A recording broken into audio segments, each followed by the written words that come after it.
It is Wednesday, my dudes. Actually, it's Friday. Honestly, if you're watching this, it could be any day. But my mom said if it was okay with your mom, we could go to the pool and go swimming because apparently that's the best way to have a full body aerobic workout without getting too much injury or risk of injury. Or so I thought. More on that later. But it's been kind of an interesting week ever since I put the video out. That was kind of a pilot episode of doing more vloggy type stuff, even though it kind of sounded like running a marathon. It's a crazy experience. That dude's cadence just makes me laugh every time. But let's recap. Full body workout. That's what the pool is meant to be without knee injury, without planting your feet down and causing bad knees, bad feet, bad everything. You know what I do? I try to do sprints today. This is like the 5th time I've done swimming. I pull a muscle in my hamstring, dismounting from the wall to like launch. I don't believe it. Only I could be that capable of being that stupid. So today we're just gonna walk this off. Well, tonight, it's nighttime, can't you tell? Just try and walk this off. It seems like it's just a cramp or something, like at the end of the marathon. I'll be all right. I'm being tested, man. I'm really being tested on this one.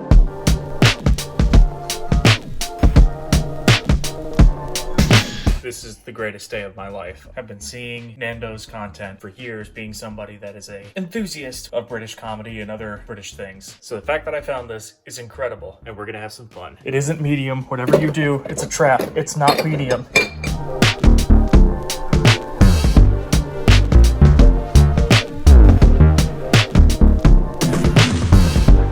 Well, some might say chicken gets old, but it's always been solid.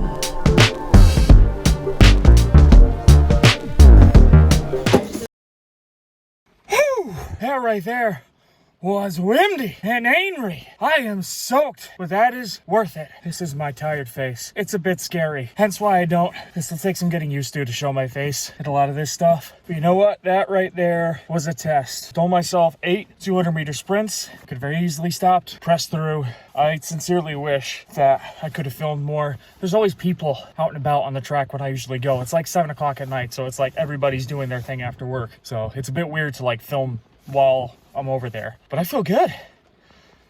I felt really good. It's like getting baptized into a new phase of the training here. I love this. Hopefully by the time my self-due date for this video, I figure out how to do Strava results. But if so, here it is. Yeah, I don't feel like there was a lot of short distance loss. This is like a relief. This is like all the weight is off the shoulders now. I love it.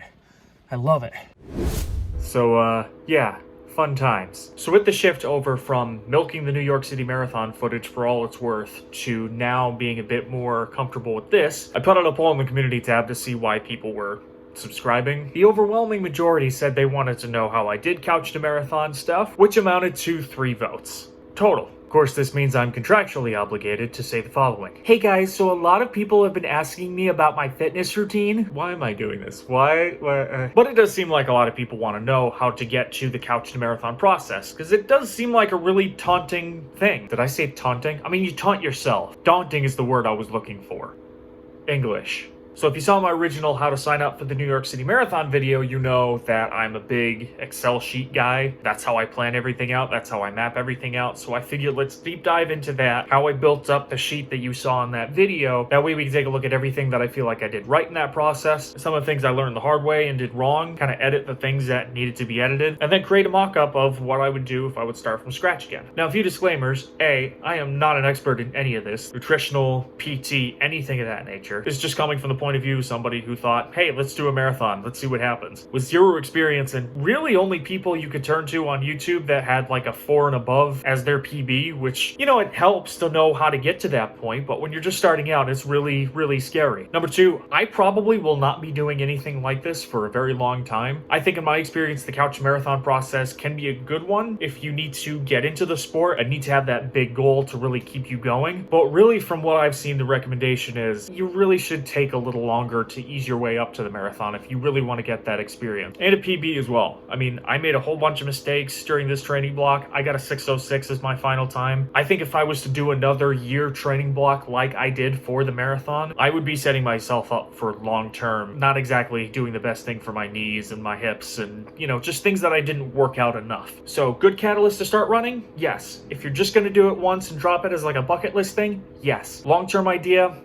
Play it by ear. What do you think, buddy? Should we do this? Let's do it. Alright, you cool cats and kittens, here's our board. So as I said before, this is the Excel sheet that I used in order to map out my entire training block for the marathon, right from the beginning in mid-January to the actual marathon itself. So before I get into what I would do now after going through all of this, what I first want to do is point out some of the errors that I made in the first training block here, so that you might be able to watch out for them and make sure you don't make the same mistakes that I did, frankly, because I'm sure if you're watching this as a seasoned runner, there's a lot that you can tell from the get-go that is so wrong, and probably the reason why I was only able to get a 6-hour marathon done despite training all of this. Because, you know, it is possible to go from the couch to the marathon in just under a year and get a way faster time, even for somebody like me who's kind of built like Marshall Erickson with birthing hips, frankly. So here we go. Let's read myself and how bad this was. Right off the bat, first thing you notice, all of the yellow. These are the runs that I completely missed, did not attempt whatsoever, simply put because either A, I was going through a level of shin splints that I wasn't comfortable with and didn't want to chance it, but also B, let's be honest, just laziness. Like 9 weeks to go, nothing whatsoever. What's happening here? What was the plan exactly? What was the reason? And I think this is also the reason why it's critical to have journaling of some sense with words and explanation and detail in order to describe what the runs were like, because for me, I'd love to be able to look back on this and say, hey, what happened here? Why with 9 weeks to go you didn't run at all? You know, I could have looked back and said, oh, okay, so I was in the middle of a knee pain thing and wanted to take it easy. Okay, maybe next time we'll do just shorter mileage instead of, 27 where we were at. Stay fresh and stay slow without being too harmful, because you do not want,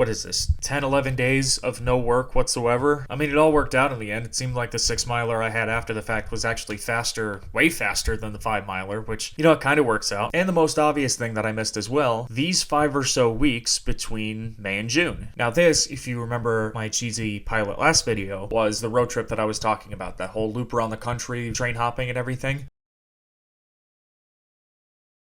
This accounted for essentially the duration of that trip. I left on the 20th, got 4.5 miles in Central Park done in like 90 degrees, which was a terrible idea. Then 8 miles along the Manhattan coastline on the west side, which for me, I think is my favorite run throughout all of this training block. Now, I guess there are those chances where life throws a curveball at you, whether it be this or some sort of injury that happens, or maybe you have to take care of something at home and it kind of pushes things back. For me, I had been planning on this for like at least a year, so it was kind of, I didn't want to back out of it. I got COVID actually during the trip. So all I'll say to this is just minimize it as much as possible. Another thing that I want to point out as a mistake is the weekly mileage as well. The overall goal for me was to get to about 50 per week by the time you got to the long run. I did not get to that point. Nowhere close, actually. Not even on the long run week, which yes, I did complete all the way through. As much as I've been saying just getting the mileage in is just half the battle when it comes to doing a couch to marathon process, I didn't even get to the mileage part. Yes, I was able to get to the point where I could do 3 runs a week, but like it just isn't enough. It's not enough to get to the amount of training that your body really needs in order to build up that endurance, build up, the muscle endurance and your own personal mental endurance. It just wasn't enough. Highlighted, of course, by the fact that the 20-mile wall on the way to the Bronx was something that hit pretty hard for me. In fact, it was earlier than that, around 18 miles or so, when I was on the way up First Avenue, and you remember from the shorts, I was having to do that cycle of, okay, we're gonna run for 3 blocks and then walk for 1, just to kind of stay consistent in a way. So for me, yes, I'd say 50 miles a week is a good goal to have if you're just trying to get to the marathon, finish it well, get a decent enough time to like be in the mix. And finally, just one more thing I want to point out. It's slightly color-coded, but not in the best of ways. You'll notice all of the road races that I have put here. I had 5 5Ks, 3 10Ks, and 3 halves within the period that allowed me to get used to the running setting. We can get into choosing different races and everything in a later video, so if you want to dive deeper into that, let me know in the comments, subscribe to the channel. Definitely happy to make a video of that nature. So with this lovely variegated board of all the different runs I took, how would I do things differently now? That brings us to here. This is the template that I would probably do for any sort of run that would involve getting to the wonderful 26.2 miles. First thing you notice, it's a lot longer. The first marathon training block was for about 40 weeks worth of work. This does a full 52. I think it's easier to spread yourself out in that sort of way, allow you to have high points and low points, spread out your races so you can properly uptick and then taper with those races without them banging into each other too much. I think this is a good way to just keep everything honest and keep things consistent. Consistency is the the biggest thing to build up your endurance. And by setting it up for a 52-week block, this allows you that time to get to that point. And as I said before, if life events do happen, it gives you a bit of a buffer and a mulligan in order to make sure that you don't lose too much in that time frame. First and foremost, you'll notice the color coding for the different races. Gradients of brick red for 5Ks, 10Ks, half marathons, and the eventual marathon itself. Having that structure throughout the year, I think. You have the sub-goals, those incremental races that allow you to get more comfortable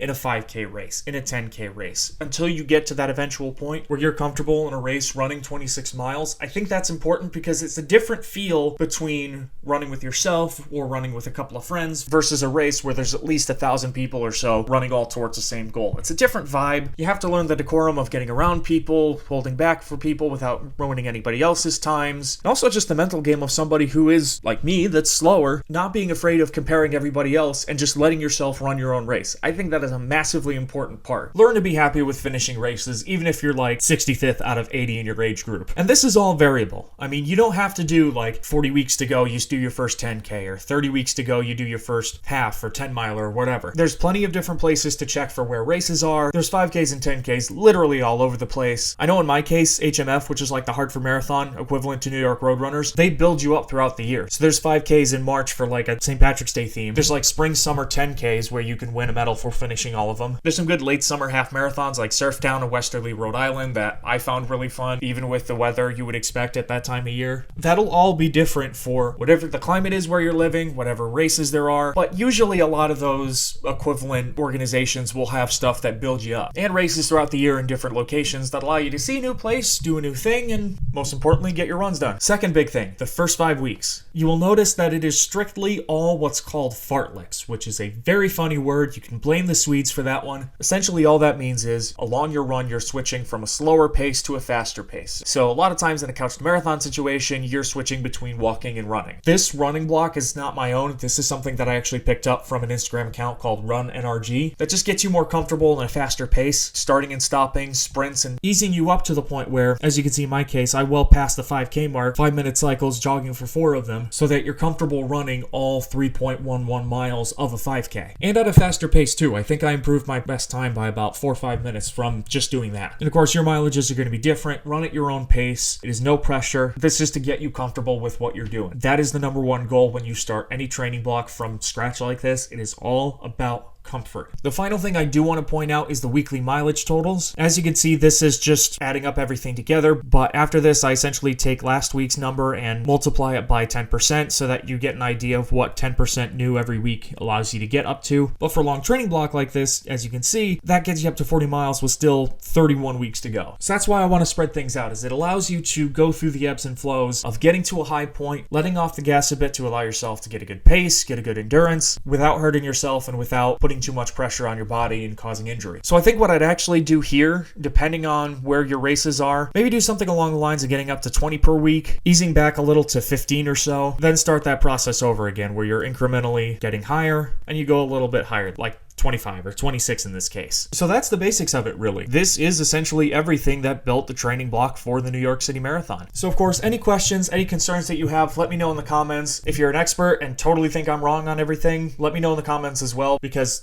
ultimately, this is for me to get better as well. And of course, as for me and what's coming up next for the channel, I'm not going to reveal everything quite yet, but I think it'll be a fun one. So go ahead and like and subscribe for all the details on that.